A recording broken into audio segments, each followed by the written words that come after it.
معاف کر سکتی ہیں. یہ کہتی ہیں میرے بھاوٹ سے جھگڑا چلتا رہا تھا پہلے، اب میں نے ان سے معافی مانگ لی، لیکن وہ کہتی ہیں کہ میں تمہیں کبھی بھی معاف نہیں کروں گی.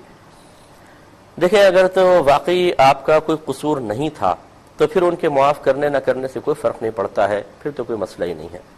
اور اگر آپ کا ٹوٹلی قصور تھا اور وہ اب نہیں مان رہی ہیں تو یہ ان کو حق حاصل ہے، وہ چاہے تو معاف کریں چاہے تو نہ کریں. لیکن اس صورت میں جب آپ نے صدق دل سے معافی طلب کر لی ہے، بہتر یہ تھا کہ وہ معاف کر دیتی کہ یہی ہمارے آقا صلی اللہ علیہ وسلم کی سنت کریمہ ہے.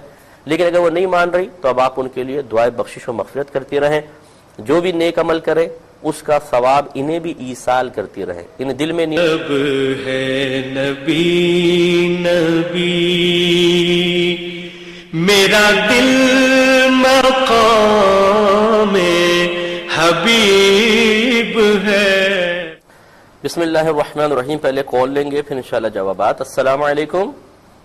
جی وعلیکم السلام. جی بھائی جان.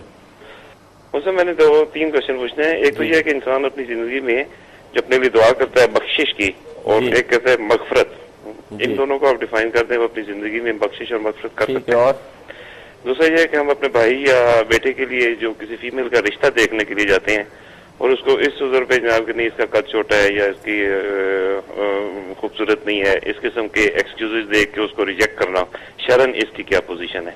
ٹھیک ہے. اور تیسرا یہ ہے کہ گھر کا جو مین باؤنڈری وال ہے، جو دروازہ ہے، اس کو اگر قبلے کی جانب رکھیں تو کیا کوئی اس میں شرعاً ایسا ہے مسئلہ؟ مطلب گھر کا مین گیٹ جو ہے وہ؟ جی مین گیٹ کی بات کر رہا ہوں. جی قبلے کی طرف. مطلب اس میں کیا آپ کو قباحت محسوس ہو رہی ہے؟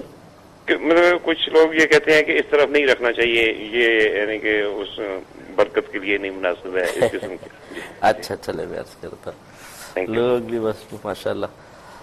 تو خلاصہ کلام یہ ہے. اچھا تیسری صورت میں عرض کر رہا تھا خالہ جان کے لیے کہ تیسری صورت یہ ہے کہ آپ کا بھی کچھ قصور تھا اور بھاوج کا بھی قصور تھا. بعض جگہ آپ کا داؤ چل گیا وہ گئیں، بعض جگہ انہوں نے وار کیا اور وہ بالکل نشانے پہ بیٹھا. تو یہ دونوں طرف سے اگر واردات ہوتی رہی تو اس پر پھر دونوں ہی ایک دوسرے سے معافی طلب کریں اور دونوں ہی ایک دوسرے کو معاف کریں. اب یہ پھر میدان محشر میں اللہ تبارک و تعالیٰ آپ کو کھڑا کر کے حساب و کتاب کروائے گا. تو اس لیے بہتر یہ ہے آپ کے لیے مشورہ کہ آپ انہیں مکمل طور پہ معاف کر دیں، اور وہ معاف نہیں کر رہی تو اللہ تعالیٰ کی بارگاہ میں ان کے لیے دعائے بخشش و مغفرت کرتی رہیں اور ان کے ایصال ثواب کا اہتمام کریں. انشاءاللہ آپ تو بری ذمہ ہو ہی جائیں گے.